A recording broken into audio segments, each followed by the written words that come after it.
kelas 18 akan menjelaskan tentang asal-usul nenek moyang bangsa Indonesia dan jalur rempah pada masa praaksara. Yang pertama yaitu terbentuknya Kepulauan Indonesia. Pergerakan lempeng tektonik diyakini memberikan pengaruh paling besar terhadap terbentuknya Kepulauan Indonesia. Ketidakstabilan akibat pergerakan lempeng tektonik sudah dimulai pada masa Mesozoikum, yaitu sekitar 60 juta tahun yang lalu, dan terus berlanjut pada masa Neozoikum. Jadi, diperkirakan terbentuknya Kepulauan Indonesia dimulai sekitar 60 juta tahun yang lalu. Lempeng apa sajakah yang membentuk Kepulauan Indonesia? Indonesia dibentuk oleh 3 lempeng besar dunia, yakni lempeng Indo-Australia, lempeng Eurasia, dan lempeng Pasifik. Lempeng Indo-Australia, Eurasia, dan Pasifik bergerak sangat aktif.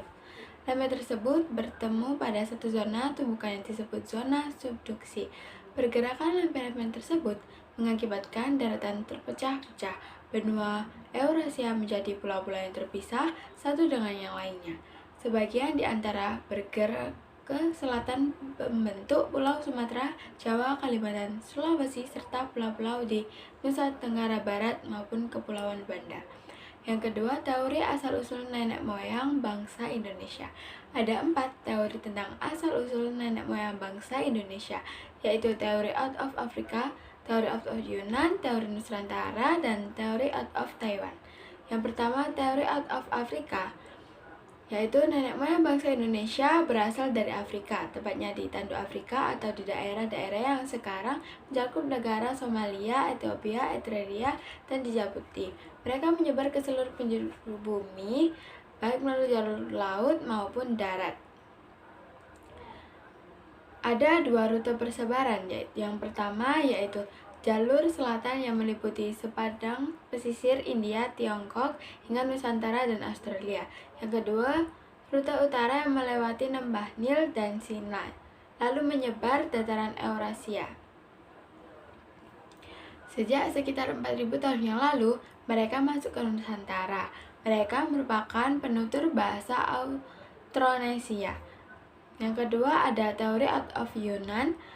Menurut teori out of Yunan, nenek moyang bangsa Indonesia berasal dari Yunan, Tiongkok. Mereka masuk ke dalam Nusantara dalam 3 gelombang, yaitu sebagai 1. Gelombang pertama, yakni bangsa Melanosoid masuk ke Papua pada akhir zaman es sekitar 70.000 SM. Yang kedua, gelombang kedua, bangsa Proto-Melayu masuk ke Indonesia pada tahun 1500 SM, baik melalui jalur darat maupun laut. Mereka mewarisi kebudayaan Palutikum yang disebut kebudayaan suku bangsa dan suku Taroja, termasuk keturunan Proto-Melayu. Gelombang yang ketiga yaitu bangsa Deutero-Melayu masuk ke Nusantara sekitar tahun 300 sampai 400 SM. Disebut kebudayaan Dongson, suku Jawa, Melayu, dan Bugis merupakan keturunan Deutero-Melayu. Yang ketiga ada teori Nusantara. Menurut teori Nusantara, asal-usul bangsa Indonesia adalah dari Indonesia itu sendiri. Pendukung teori ini mengajukan 2 alasan. Pertama, bangsa Melayu telah memiliki peradaban tinggi sehingga tidak memerlukan migrasi atau kedatangan bangsa asing ke wilayah Nusantara. Peradaban ini tidak mungkin bisa dicapai apabila tidak melalui proses pengembangan dari kebudayaan sebelumnya. Kedua, banyak fosil manusia purba ditemukan di Indonesia. Manusia purba yang ditemukan di Indonesia adalah Megatropus paleojavanicus.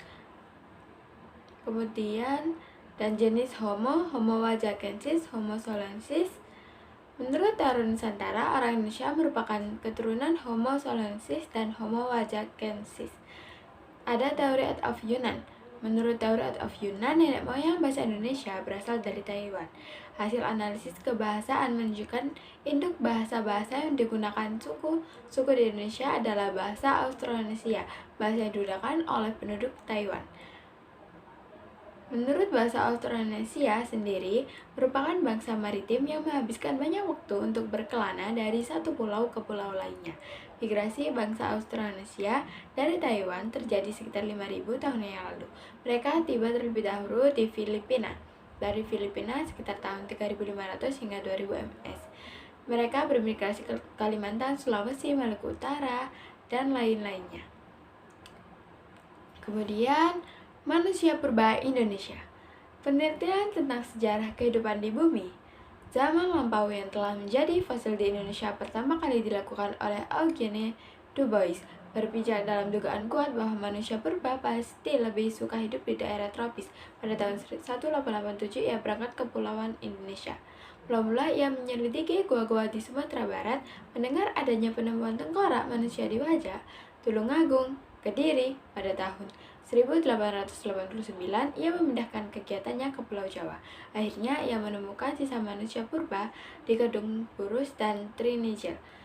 Temuan Dubois yang pertama ditemukan adalah fosil atap tengkorak dari Trinil yang ditemukan pada tahun 1891. Berikut jenis manusia purba yang ada di Indonesia. Yang pertama ada Megatropus atau Homo erectus. Ciri-ciri Megatropus adalah sebagai berikut. Yang pertama, hidup sekitar 2 juta hingga 1 tahun yang lalu. Yang kedua, memiliki badan yang tegap dan rahang yang kuat. Ketiga, memiliki tonjolan kening dan tonjolan belakang yang kuat. Yang keempat, tidak memiliki dagu. Yang kelima, masih mengumpulkan makanan. Yang keenam, pemakan tumbuhan dan umbi-umbian. Kemudian ada Pithecanthropus. Fosil manusia yang paling banyak ditemukan di Indonesia adalah Pithecanthropus. Fosil manusia purba jenis ini ditemukan oleh Eugene Dubois di Desa Trinil, Kabupaten Ngawi, Jawa Timur pada tahun 1891. Adapun ciri-ciri umumnya yaitu yang pertama ada tinggi badan berkisar antara 165 sampai 180 cm dengan tubuh dan anggota badan yang tegap, tidak tinggi setegap Homo erectus paleojavanicus.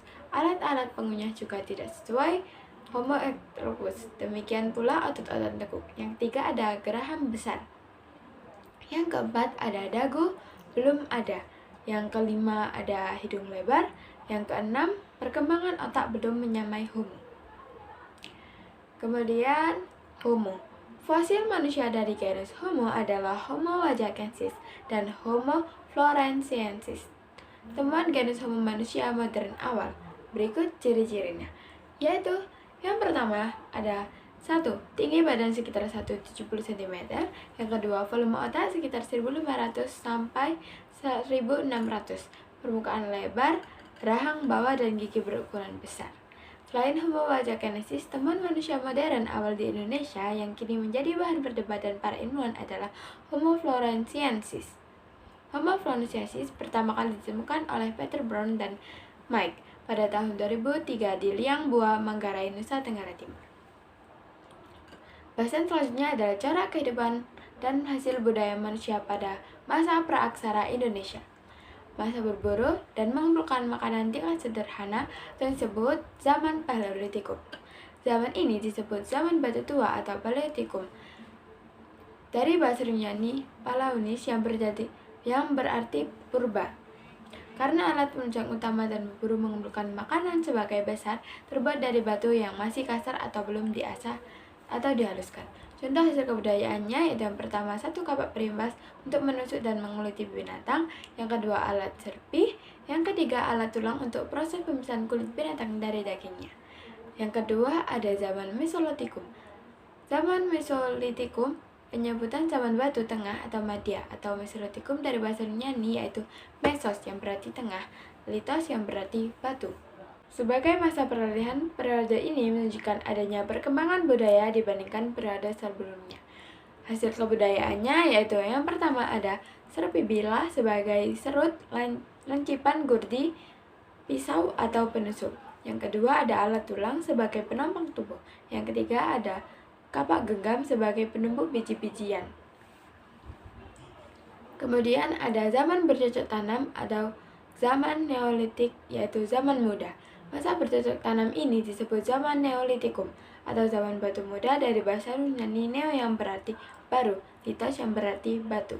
Sebagai ahli lebih suka menyebutnya zaman batu baru untuk menunjukkan lahir tradisi yang baru pada masa ini, yaitu bercocok tanam. Contoh hasil kebudayaannya yaitu yang pertama ada 1. Mata panah untuk berburu dan menangkap ikan. Yang kedua, perhiasan untuk mempercantik manusia purba. Yang ketiga ada kapal lonjong sebagai cangkul untuk menggarap tanah dan memotong kayu atau pohon. Yang keempat ada zaman logam. Zaman perundagian ini disebut juga zaman logam karena pada masa ini manusia purba sudah mampu membuat alat-alat dari logam. Hasil kebudayaannya, yang pertama ada nekara sebagai alat upacara untuk membangun hujan, yang kedua ada moko sebagai mas kawin, belis, alat tukar, dan alat upacara seperti kematian, pesta panen, dan perkawinan, ataupun alat musik. Yang ketiga ada kapak perunggu sebagai peralatan sehari-hari, misalnya pada saat berburu atau bercocok tanam. Zaman berikutnya adalah zaman megalitikum atau batu besar, berbeda dengan masa batu lainnya karena tidak dapat dimasukkan dalam kelompok priorisasi praaksara Indonesia. Hal ini karena corak kebudayaannya ada di hampir setiap masa praaksara di Indonesia. Hal ini dapat diartikan dari ciri khas masa ini adalah adanya beda kebudayaan berbentuk batu-batu besar yang dibangun dengan tujuan tertentu.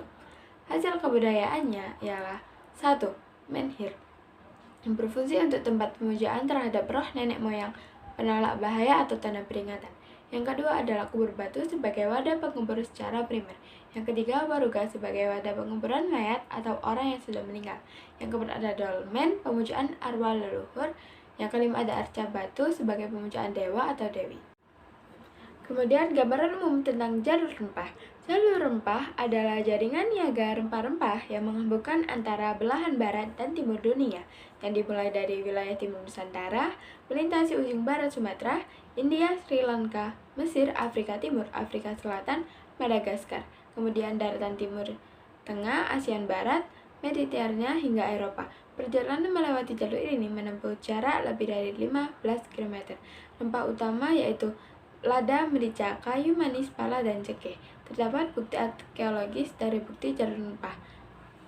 Bukti arkeologis antara lain lukisan perahu, kapal di situs Nusantara, dan temuan lada hitam di hidung mumi Firaun Rames II sumber tulis. Antara lain berita Tiongkok, kitab-kitab India, catatan Pliny the Elder, dan peta yang dibuat Claudius Ptolemaeus. Sekian presentasi dari saya mengenai praaksara. Terima kasih. Assalamualaikum warahmatullahi wabarakatuh.